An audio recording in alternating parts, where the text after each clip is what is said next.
দিচ্ছে 1 লক্ষ টাকা, দেখাও করে না আর টাকাও আমার এসছে না। এই কথা হই না, আমার মরা ছাড়া কিছু উপায় নাই। টাকা উঠলো, এটা আমরা কই থেকে দিব? একটা লোন থাকতে আরেকটা লোন কিভাবে জালিয়াতি করে। এরকম যদি একদম গ্রামের ব্যাংকে হয়, আর কোথায় যে কি হচ্ছে আল্লাহ পাকি ভালো জানে। দুই একটা কেস এরকম করতে পারে একটা লোক ইল মোটিভ থাকলে। কোনো অবস্থাতে ছাড় দেওয়ার সুযোগ নেই। পানিশমেন্ট হবে, চাকরি হবে, জেলখানা যাবে, সব দিতে থাকতে হবে।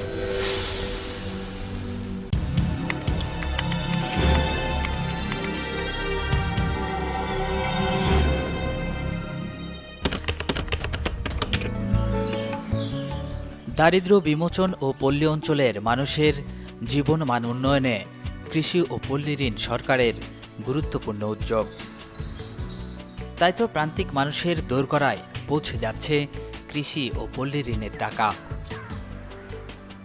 ক্ষুদ্র ও প্রকৃত কৃষকরা ঋণ পেয়ে স্বাবলম্বী যেমন হচ্ছেন, তেমনি টেকসই উন্নয়নেও রাখছেন ভূমিকা।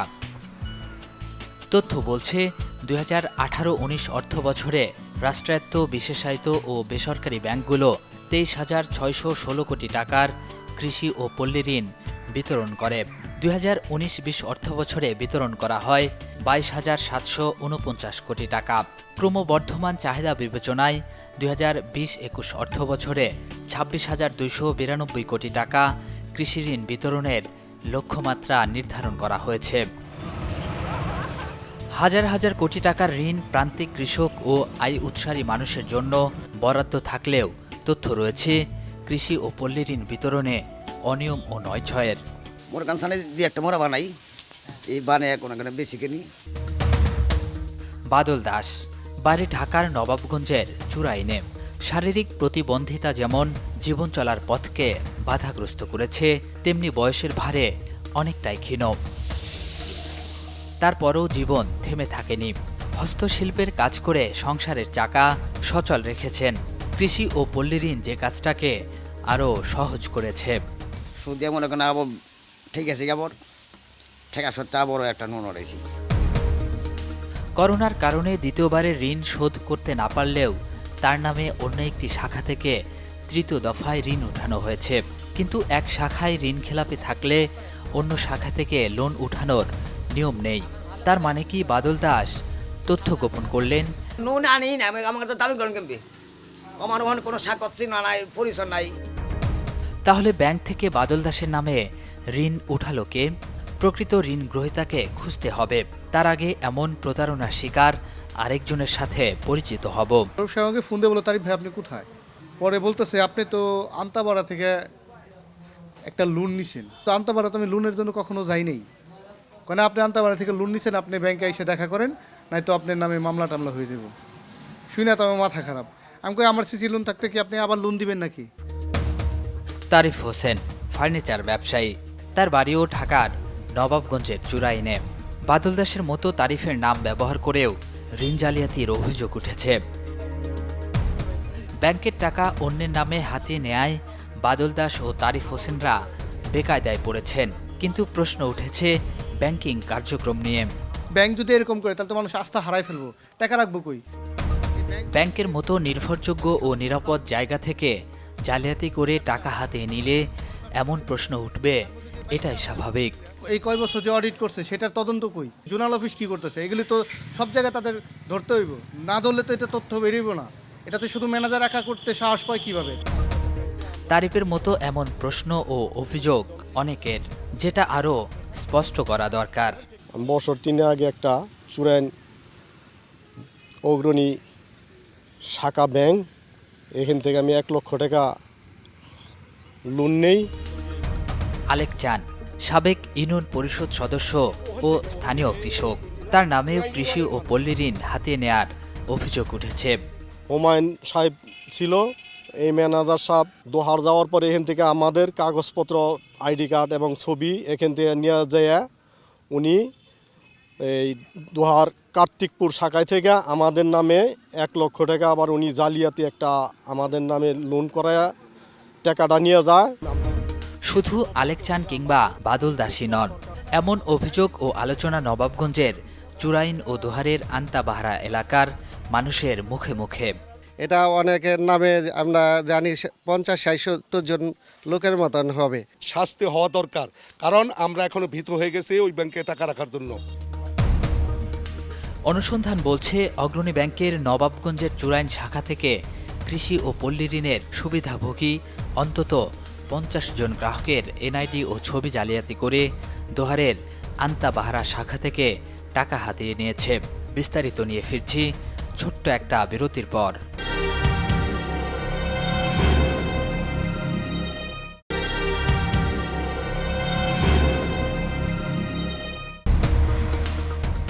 কে সেই ম্যানেজার হুমায়ুন যার বিরুদ্ধে এমন অপকর্মের অভিযোগ?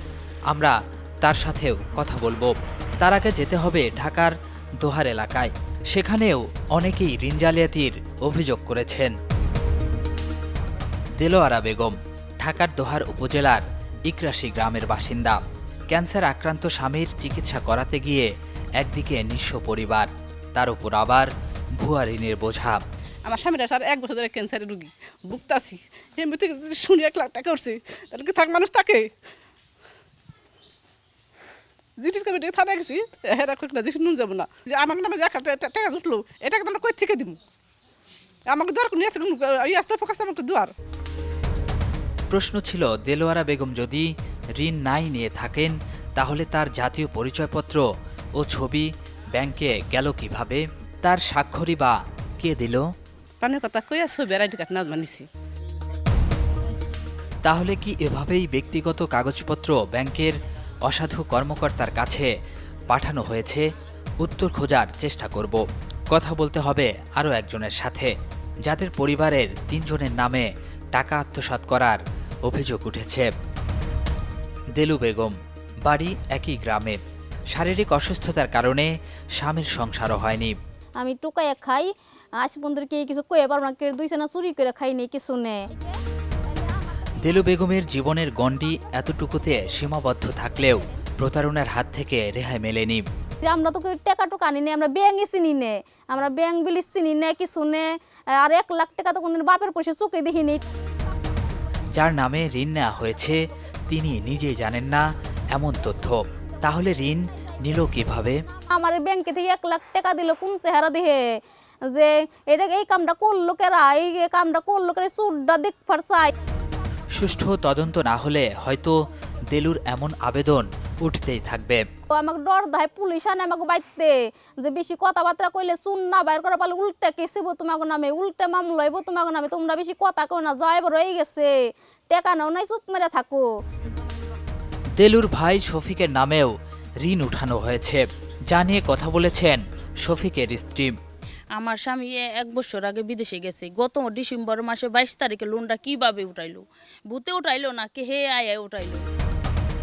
অন্যের নামে ঋণ তুলে এভাবে যে টাকা আত্মসাৎ করা হয়েছে সেটা অনেকটাই পরিষ্কার, যার নেপথ্যে অনেকেই থাকতে পারেন। তবে মাঠ পর্যায়ে এনআইডি ও ছবি সংগ্রহের ভূমিকায় ছিলেন নাজমা নামের এক নারী। ব্যাংকের জড়িত আছে, নাজমা একা কিভাবে করব? ও আছে অনেকই জড়িত, অনেক টাকা না, এটা তো নাজমা একলা পারেন। ছবি বেগম, দেলুর মা, অসহায়ত্বকে পুঁজি করে তার সাথেও প্রতারণার আশ্রয় নেয়ার অভিযোগ উঠেছে।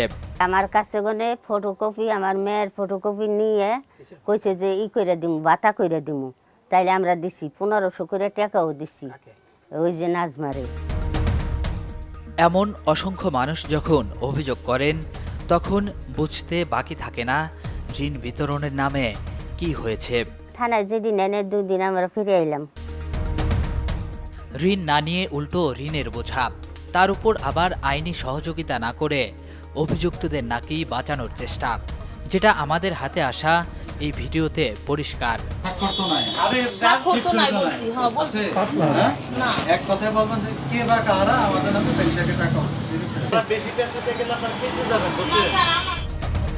দোহার থানার সহকারী উপপরিদর্শক ইব্রাহিমের এমন বক্তব্য নিয়ে প্রশ্ন উঠেছে। তার বিরুদ্ধে অভিযোগ রয়েছে ঘটনাটি ভিন্ন খাতে প্রবাহিত করারও। অভিযুক্তদের বাঁচাতে পক্ষ নিয়ে কথা বলার বিষয়ে এএসআই ইব্রাহিমের মুখোমুখি হয়েছিলাম, তবে আনুষ্ঠানিকভাবে বক্তব্য দিতে রাজি হননি। আমি গেছিলাম, নাজমা অভিযোগ করছে এটাই যে ওরা এসে আমার এই করতেছে, মানে মিথ্যাভাবে যে মানে এই করতেছে যে আমি এটা করেছি, অথচ আমি এটা বিষয়ে কিছু জানি না। তার মানে ভুক্তভোগীদের অভিযোগ আমলে না নিয়ে উল্টো অভিযুক্তদের একজনের কথা শুনে হয়রানি। বারবার নাজমার নাম উঠে আসছে। আমরা নাজমাকে খুঁজে বের করব, জানব কিভাবে ঋণ জালিয়াতি হলো। বিস্তারিত নিয়ে ফিরছি আরও একটা বিরতির পর।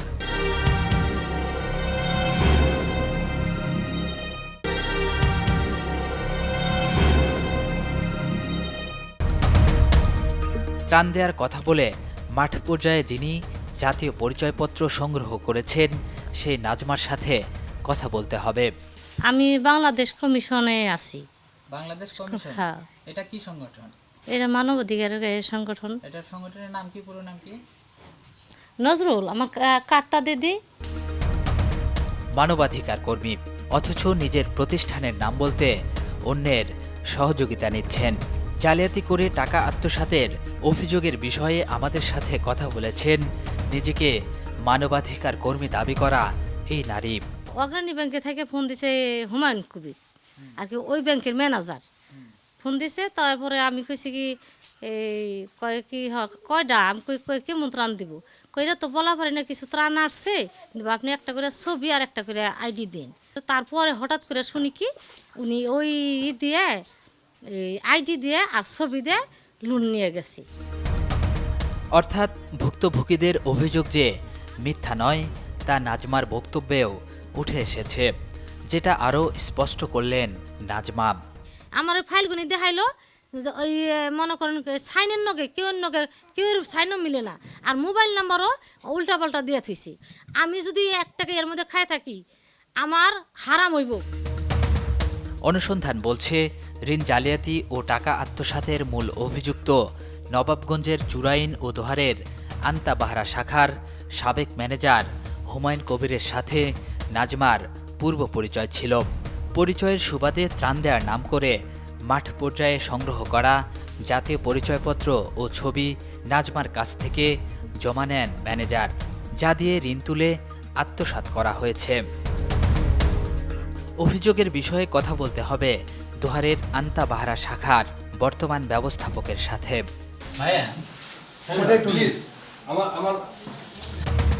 তথ্য দিতে রাজি হননি ব্যবস্থাপক নাসির আহমেদ।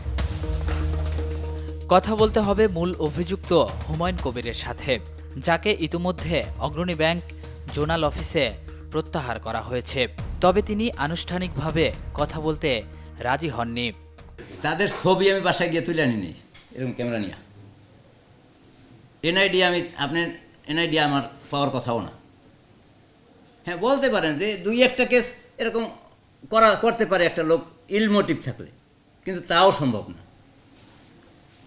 এতগুলি লোকের আমি ছবি ভোটার আইডি কার্ড জাল করে লোন করছি, এই দেশ তো মগের মূল্য। তখন নাকি আপনি তাকে বলছেন আমরা তো ত্রাণ দেবো, আমাকে কিছু আইডি দাও। না, এটা মিথ্যে কথা। তখন হচ্ছে সে আপনার কাছে আইডি, এটা মিথ্যে কথা। অস্বীকার করলেও তথ্য বলছে যেসব ঋণ বিতরণে 9/6-এর অভিযোগ উঠেছে, এসব ঋণ বিতরণে নিয়মও মানা হয়নি। অভিযোগের বিষয়ে কথা বলেছেন অগ্রণী ব্যাংকের প্রধান শাখার এই মহাব্যবস্থাপক। তদন্ত প্রতিবেদনে যদি তাকে দোষী করা হয় তো অবশ্যই ওই তার বক্তব্য আর গ্রহণযোগ্য হবে না। যে অ্যাকিউজড তার বক্তব্য আর গ্রহণযোগ্য হবে না। কোনো অবস্থাতে ছাড় দেওয়ার সুযোগ নেই। পানিশমেন্ট হবে, চাকরি যাবে, জেলখানা যাবে, সব যাবে। তদন্ত কতটা নিরপেক্ষ হয় তা প্রতিবেদন দাখিল করলেই বোঝা যাবে। তবে তথ্য বলছে এর আগে হুমায়ুনের বিরুদ্ধে অভিযোগের বিষয়ে তদন্ত করেছিল, কিন্তু কোনো ব্যবস্থা নেওয়া হয়নি।